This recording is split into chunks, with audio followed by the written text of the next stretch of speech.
Magandang hapon po sa inyo lahat mga kapatid. Ngayon po ay nais ko po sa inyo ibahagi ang aking pagninilay sa inaatas sa akin na topic na ito po ay kinuha doon sa liham ng ating Santo Papa na si Papa Francisco, no?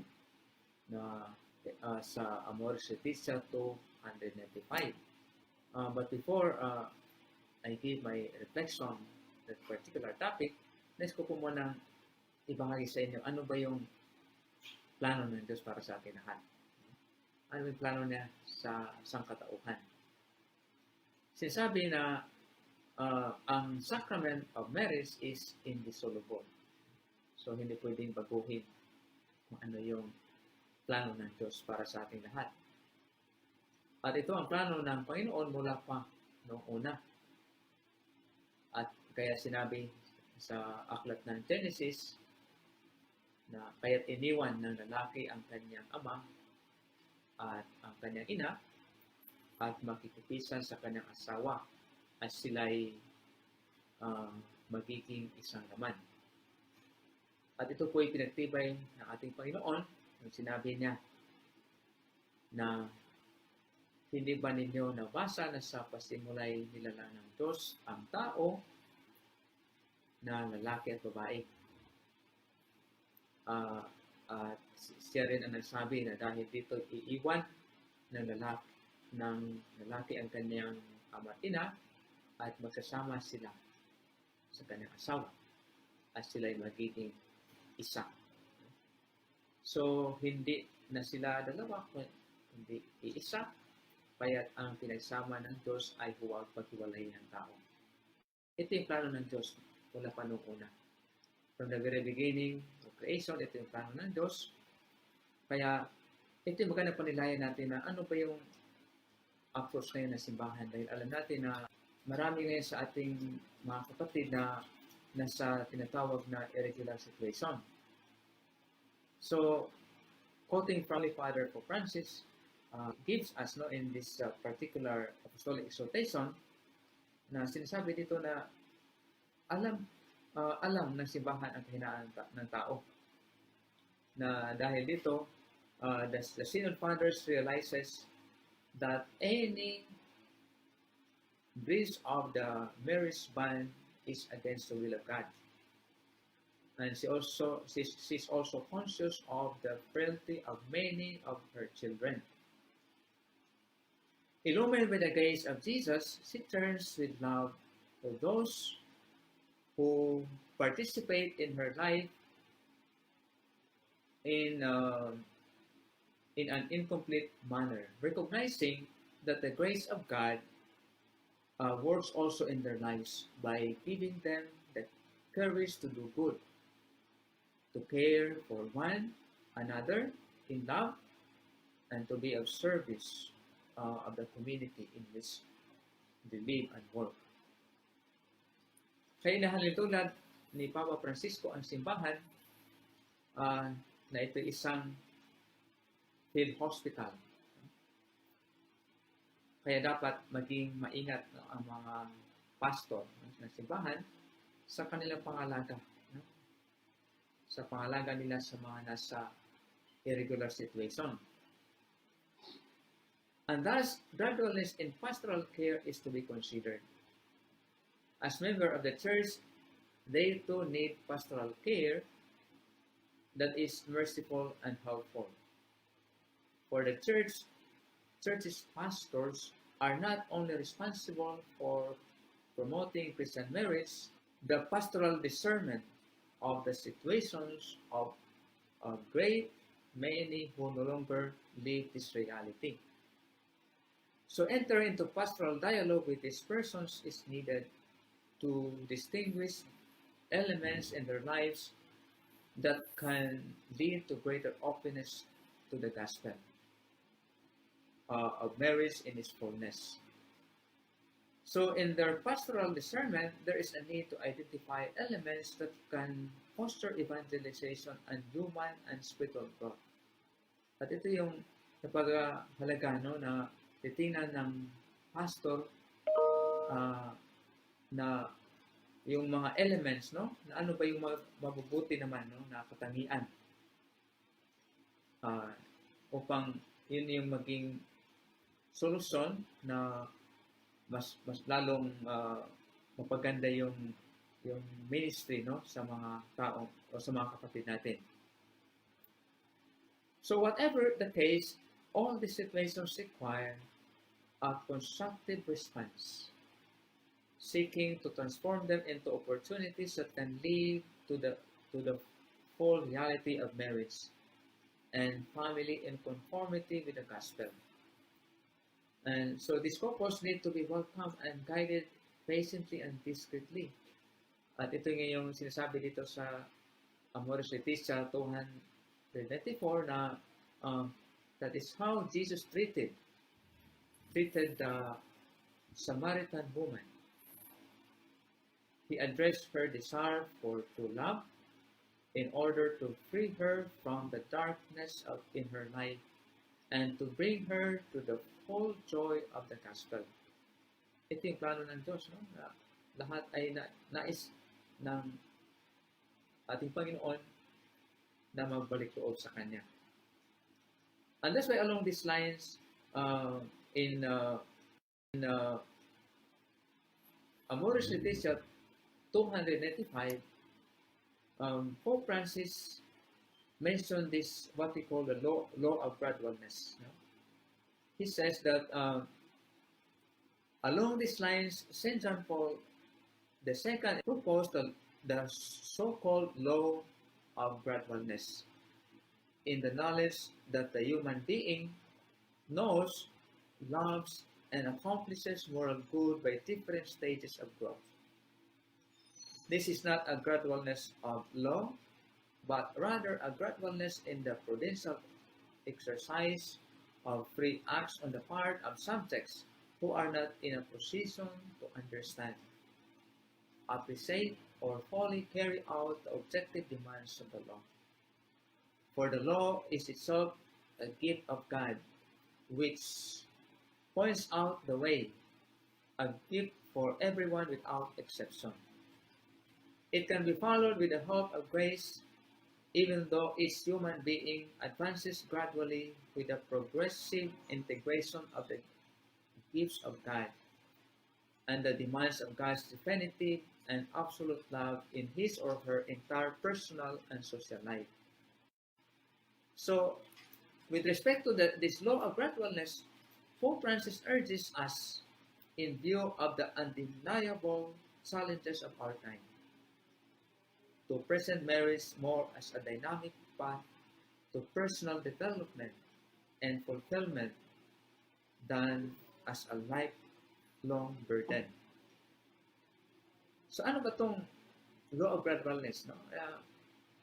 It will be good to explain this also according to the teaching of St. John Paul II.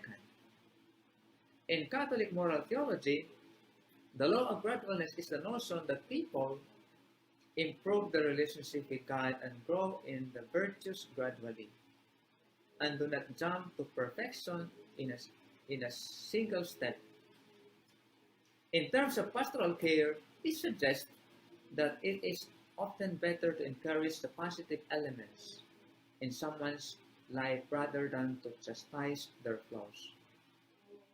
So, sabihin nito, natitingnan din yung something positive sa kanilang buhay. Instead of focusing too much on the negative, titingnan din natin yung mga positive sides pang sila ay unti-unting magabayan natin, no? Sa ating Panginoon. So, it is distinct from gradualness of the law, an idea that would tend to diminish the demands of the law. So, it doesn't mean that we compromise on the content of the law, but that we recognize our feelings and strive to correspond to its demands over time. And so, the law of gradualness recognizes that the lives and relationship of people with morally unacceptable lifestyles may have some elements of good, even of great good, such as sacrificial love and consistent respect. It recognizes that virtues are not all or nothing propositions, and that elements of good may be found even in the context of morally unacceptable situation. Ibig sabihin na yung kabutihan na nandoon pa rin. Nandoon yung kabutihan na kailangan lang natin na kilalanin. At kahit man sa sinasabi dito na unacceptable situation, we can always look at also the goodness in a person. Of course, we don't tolerate the sin, no?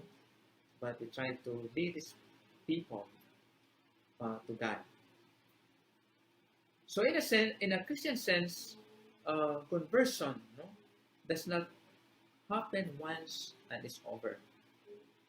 It is a fundamental change in one's direction, a change of mind and heart, or what we call the metanoia, a new path or way of life in which one must learn to walk.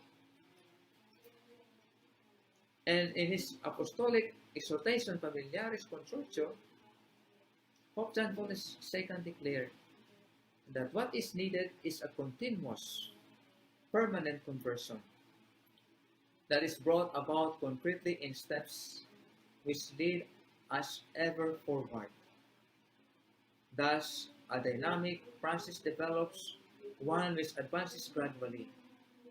He added that man, day by day, builds himself up through his many free decisions. And so he knows, loves, and accomplishes moral good by stages of growth. Kaya ito yung hindi ito overnight na mangyari sa ating buhay. So, ito yung step by step yung process, no, ng growth natin o paglago natin sa ating pananampalataya. And that's why in effect,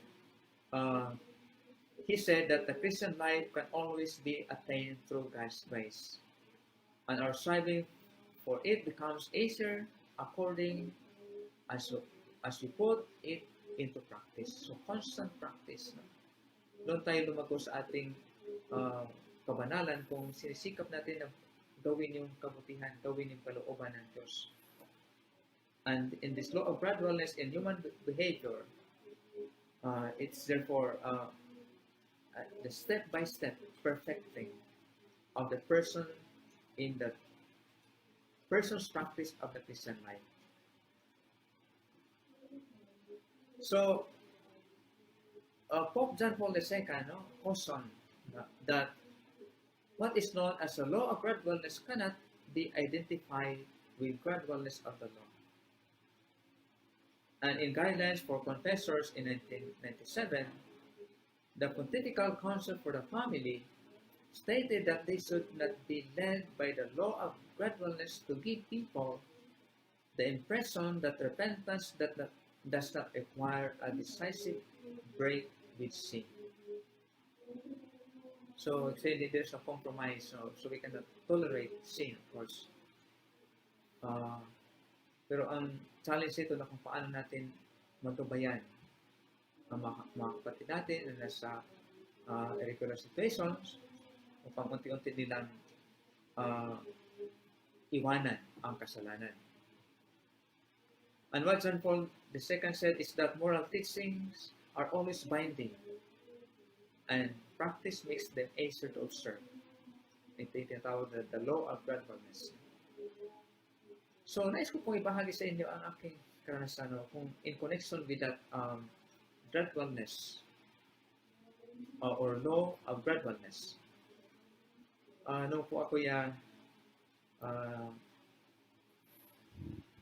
ay na-appoint as formator or tagahubog ng mga novices na aming kapatiran na Franciscanong conventual, ako po inatasan na hubogin ang mga nag-aspire na maging religiyoso.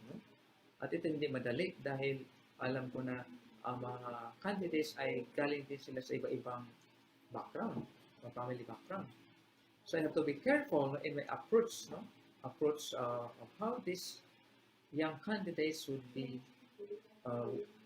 led to Christ. Sabihin na paano sila gabayan na maging ano sila, sila lumago sa kanilang bukasyon. And so, applying that to the law of gradualness in the novitiate, we can see here that I try to lead these people to grow more or to grow in the religious life, the same thing here that happens uh, in our accompaniment of those in irregular situation, na kailangan lumago sila sa pagmamahal sa Panginoon. Nais ng bawat isa na makilala at maging malapit sa Diyos. But of course, God unfolds Himself to us gradually, according to individual's character and capacity. And so the task of the pastors is to articulate or to name them those experiences with God. Maganda dito yung sinasabi na yung name those experiences with God. Dahil bawat isa naman may kanya-kanyang karanasan kung paano sila nakaranas, no, sa presensya ng Panginoon sa kanilang buhay. At yun ang kanilang ititingnan. Ano ba yung mga karanasan na ito? Na upang ang candidates or ay magabayan, no, sa kanilang pananampalataya at sa kanilang bukasyon. So in the same way with those who are in those situations na kailangan din nila, no, ang paggabay ng pastor. Na dapat maingat ang pastor sa kanilang paggabay sa mga kapatid natin, no, na nandun sa sitwasyon na sometimes hindi sila makalabas, no. So, ibig sabihin na kailangan i-point out sa kanila yung karanasan nila sa Panginoon. So, in Amoris Laetitia, therefore, the faithful are to be introduced to the understanding of the love of God. There are laws in marriage that have to be respected because laws protect the family as an institution. And you have to remember that each is to be understood in his or her own situation. Understanding does not mean toleration of those things against the law of the church. It means that they are not condemned. Hindi natin sila